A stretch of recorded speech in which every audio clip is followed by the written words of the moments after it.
पुप्पो की अब्बा के अलावा और किसी भी भाई से न बनती थी।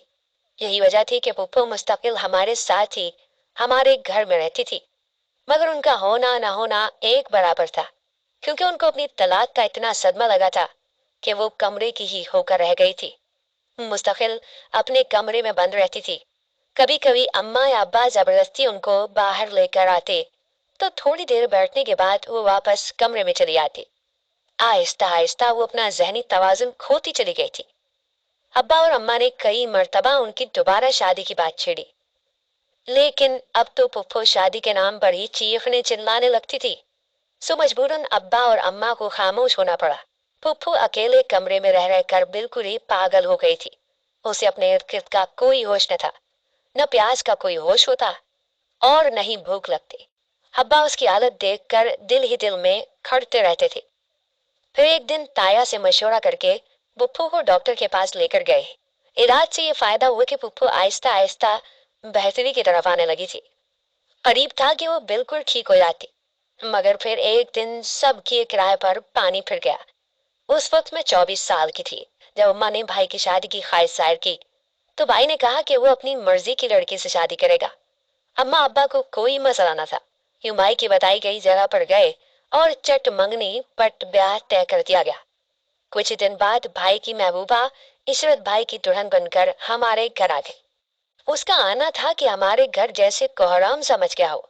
पुप्पू ने जो ही उसे दुल्हन के रूप में देखा, तो सर पकड़कर चीखने लगी, जैसे उसको अपना वक्त याद आ गया था। दुल्हन का इस्तकबाल करना भूल सब लोग पुप्पू की तरफ मुतवज्जह हो गए थे।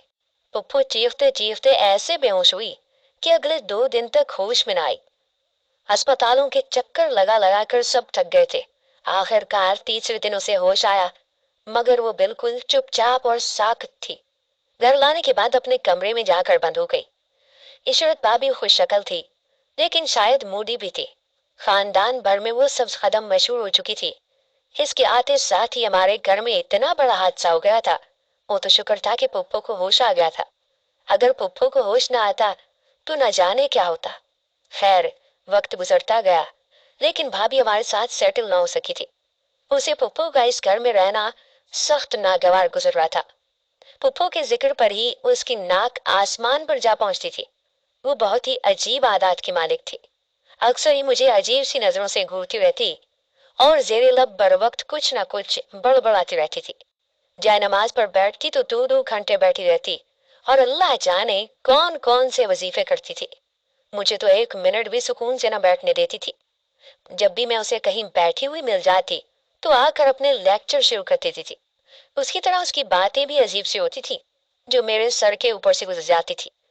उसके दादी अम्मा के जैसे लेक्चर सुन सुनकर मेरे कान पक गए थे, लेकिन वो फिर भी अपनी हरकतों से बाज न आती थी। पुप्पो से तो उसने खुदा वास्ते का बैर पाल लिया था। जाने उसकी पुप्पो से क्या दुश्मनी थी। आहिस्ता आहिस्ता उसने अपने साथ साथ भाई को भी पुप्पो से मुस्तफर कर दिया। वो दोनों मियाँ बीवी पुप्पो की बीमारी को ढोंग कहते और अक्सर ही उन्होंने सरतोड़ कोशिश की कि पुप्पो को घर से निकलवा दे, मगर अब्बा के सामने उनकी कोई कोशिश कामयाब न हुई थी। अब्बा ने ना सिर्फ लफ्जों में उनसे कह दिया था कि मैं अपनी बीमार बहन के खिलाफ कोई भी बात बर्दाश्त नहीं करूंगा। जिसको मसला है वो इस घर से जा सकता है। अब्बा की धमकी से यह फायदा हुआ कि उसके बाद उन दोनों मियाँ बीवी ने दोबारा पुप्पो को कुछ न कहा। उन दिनों अब अम्मा को मेरी शादी की फिक्र लग गई थी। मेरी उम्र 25 से ऊपर हो गई थी, मगर अब तक कोई भी रिश्ता लेने न आया था। खानदान में ढेर रिश्ते थे, लेकिन अब अम्मा अब्बा खुद तो जाकर बेटी का हाथ देने से रहे थे। अम्मा ने बातों बातों में तकरीबन सबसे ही जान लिया था। कोई भी हमारे घर रिश्ता लाने का इरादा न रखता था। तभी फिर मजबूरन अम्मा ने रिश्ते वाली से बात की। वो अब जल्द अज जल्द मुझे अपने घर की करना चाहती थी, क्योंकि मेरी उम्र निकली जा रही थी। खैर, रिश्ते वाले की तवस्सुत से हमारे घर रिश्ते वाले आए, लेकिन बगैर कोई जवाब दिए उठकर चले गए। अम्मा ने किस्मत का लिखा समझकर टाल दिया था कि चलो ये नहीं कोई और सही, मगर यूं ही करते करते 4 रिश्ते आए और मुझे ठुकरा गए। फिर मैंने स्कूल में पढ़ाना शुरू कर दिया था। मुझे स्कूल में पढ़ाते हफ्ता 10 दिन ही हुए थे। खैर, उस दिन जुमेरात के दिन मैं शाम तक इस बात का पता लगाने की कोशिश करती रही, जिसकी वजह से भाभी यूं एकदम घबरा गई थी, लेकिन मुझे कोई भी सुराग न मिला था। खैर, शाम के वक्त मैं खाना बनाने की गरज से किचन में गई तो किचन के दरवाजे पर पहुंच गई मैं हकदक से खड़ी रह गई। सामने का मंजर देखकर मेरी हैरत की इंतहा न रही थी। मेरे सामने ही भाभी सिंक के पास खड़ी शाम की चाय के बर्तन धोने में मसरूफ थी, जबकि चूल्हे पर मौजूद देगचे खाना बन जाने का पता दे रहे थे और उनसे आने वाली खुशबू इस बात का सबूत दे रही थी कि खाना इंतहाई मजेदार और शानदार बना है। मेरी हैरत कम होने का नाम ही नहीं ले रही थी, क्योंकि भाभी इस 1-1.5 साल के दौरान फकत 2 या 4 मरतबा किचन में आई थी। एक मरतबा खीर बनाने और बाकी भाई के लिए चाय बनाने। लेकिन आज जाने वो क्यों इतनी मेहरबान हो रही थी कि उसने खाना भी बना डाला था। खैर मैं बिना कोई आवाज किए उड़ते कदमों से वापस कमरे में आ गई। कुछ देर बाद भाभी मुझे खाने के लिए बुलाने आ गई थी। मैंने अनजान बनते हुए खाने के बारे में इस्तफसार किया तो उसने कहा कि खाना उसने बना दिया है। खैर मैं कोई भी रिएक्शन दिए बगैर खाना खाने आ गई। खाना बेइंतहा लजीज और मजेदार था। ऐसा लग रहा था कि हम किसी होटल पर आ गए हों। खाने के बाद मैं बर्तन वगैरह उठाकर फिर से अपने कमरे में आ गई थी और बिस्तर पर लेट गई। मेरा इरादा कुछ देर बाद छत पर जाने का था ताकि अपना बिस्तर उतार कर ला सकूं, लेकिन बिस्तर पर लेटते साथ ही मुझे शदीद किस्म की नींद आ गई। मैंने जागे रहने की बहुत कोशिश की, लेकिन मेरी आंखें खुद ब खुद ही बंद हो गई और फिर मेरी आंख अगले दिन सुबह 10 बजे खुली। इत्तेफाक से अम्मा और अब्बा भी उस वक्त उठे थे। उन्हें अपनी नमाज के जाने पर बेहद अफसोस हो रहा था। भाभी अपने मैके गई हुई थी। मैंने नाश्ता बनाया, अम्मा अब्बा को भी दिया और खुद भी किया। स्कूल तो आज मिस ही हो गया था। मुझे अम्मा अब्बा के इतने देर से उठने की वजह समझ नहीं आई थी। कहाँ वो फजर से पहले उठ जाते थे और कहाँ सुबह के 10 बजे भाभी रात गए वापस आई थी और बिना खाना खाए ही अपने कमरे में चली गई थी। वो बेहद परेशान लग रही थी। खैर फिर ऐसा हर जुमेरात को ही होने लगा था। भाभी सारे घर के बिस्तर धूप लगाने के लिए छत पर ले जाती और रात को वे मजेदार खाने बनाकर खिलाती। वक्त गुजरता जा रहा था। आज सावन का आखिरी दिन था। मैं स्कूल से वापस घर आई तो भाभी हस्ब आदत बिस्तर छत पर लेकर जा रही थी। मुझे आज एक स्कूल टीचर के घर उसके निकाह पर जाना था। मैं जल्दी से तैयार हुई और अम्मा से इजाजत लेकर उसके घर चली गई। मेरा इरादा मगरिब से पहले वापस आ जाने का था, मगर वहां से निकलते निकलते मुझे काफी देर हो चुकी थी। मैं तकरीबन रात के 8:30 बजे वापस आई थी। तब भाभी ने मेरे लिए खाना लाकर कमरे में रखा था। उस वक्त मैं वॉशरूम में थी, वरना मैं भाभी को बता देती कि मैं खाना खा कर आई हूँ। खैर फ्रेश होने के बाद मैंने खाना ले जाकर किचन में रख दिया था। मुझे जरा भी भूख भी नहीं थी। अम्मा और अब्बा सो चुके थे। मैं अपने कमरे में आ गई।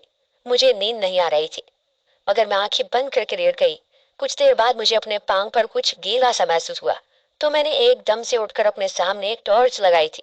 टॉर्च लगाते ही मेरी जान निकलने लगी। मेरे मुंह से फलक शगाफ चीख निकली थी। जो कुछ मैं देख रही थी उस पर यकीन करना मुश्किल था। मेरे सामने ही मेरी भाभी और भाई खड़े थे और उनके बिल्कुल साथ एक बूढ़ा आदमी खड़ा था। उसका हुलिया बेहद डरावना था, जिसके बायस मेरी चीख निकल गई थी। उस आदमी के हाथ में एक प्याला सा था जिससे वो मेरे ऊपर पानी छिड़क रहा था। मुझे चीखते देख भाभी एकदम से मेरे पास आई और मेरे मुंह पर हाथ रख दिया। वो मुझे बिल्कुल चुपचाप हो जाने का कह रही थी। मैं इतनी आवाज पाख्ता हो गई थी कि मेरे मुंह से उसके बाद कोई लफ्ज ही न निकला। तभी भाई भी चलते हुए मेरे पास आए और एकदम से मेरे सर पर हाथ रखा और उनका लम्स शफकत से भरपूर था। तभी वो अजीब से उड़ी वाला शख्स बोला, भाभी से मुखातिब होकर बोला कि मुबारक हो बेटी, तुम्हारी सरतोड़ को शेर रंग ले आए। आज 7 जुमेरातें पूरी हो गई हैं। अब ये बच्ची और ये घर जादू के असर से बिल्कुल महफूज है और वो मलून जो जादू उसने इस बच्ची पर किया था, अब उसका असर खुद उस पर होगा।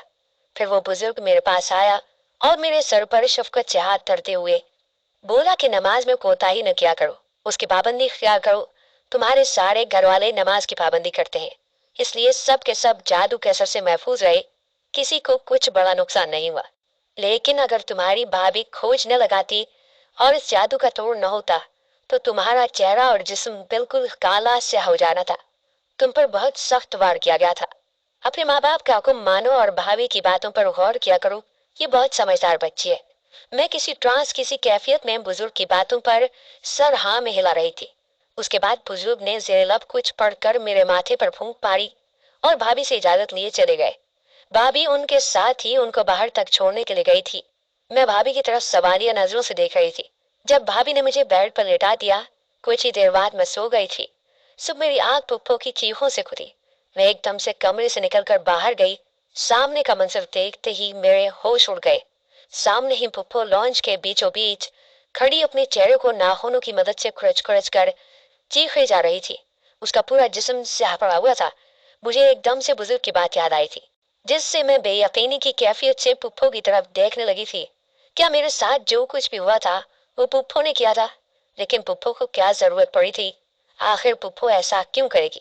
मैं अपनी ही सोचों में गुम थी जब भाभी ने मेरे कंधे पर हाथ रखा और मुझे अंदर ले गई। कमरे में अम्मा, अब्बा और भाई पहले से मौजूद थे। तब भाभी ने हमें हकीकत बतानी शुरू की कि ये सब कुछ पुप्पो ने ही किया है।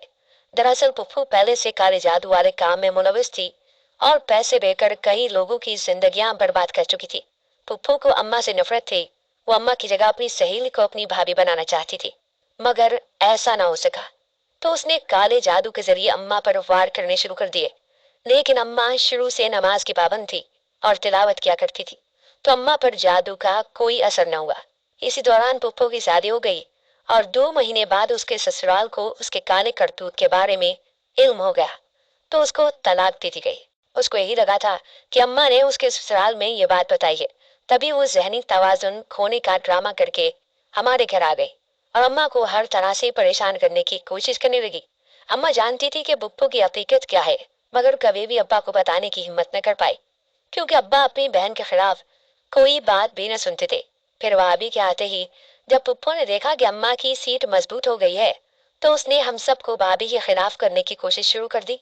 भाभी ने भाई को सब बता दिया था और अपने साथ साथ नमाज का पाबंद भी कर लिया था। हमारे घर में सभी नमाज पढ़ते थे सिवाय मेरे। तभी पुप्पो ने मुझे ही अपना निशाना बनाया और मुझ पर जादू कर दिया। उसी के जादू की वजह से मेरे रिश्तों की बंदिश हो गई थी। भाभी को घर के लहाफों, सरहानों और मुख्तलिफ जगहों से तावीज मिले थे। उसके बाद भाभी ने अपने मांगों से राब्ता किया, जो कि बेहतरीन आविन थे, और उनकी वजह से ही मुझ पर किए गए काले जादू का तोड़ मुमकिन हुआ। सारी सच्चाई जान कर मैं भाभी के कदमों में गिर गई। मैं बेहद शर्मिंदा थी। सारा किया धरा पुप्पो का था और मैं सबका जिम्मेदार भाभी को समझती रहती थी। मैं बेहद शर्मिंदा थी, जिसे मैं अपना दुश्मन समझती रही थी। वही मेरी सबसे बड़ी मुखलिस थी। भाभी ने मुझे मुआफ कर दिया था।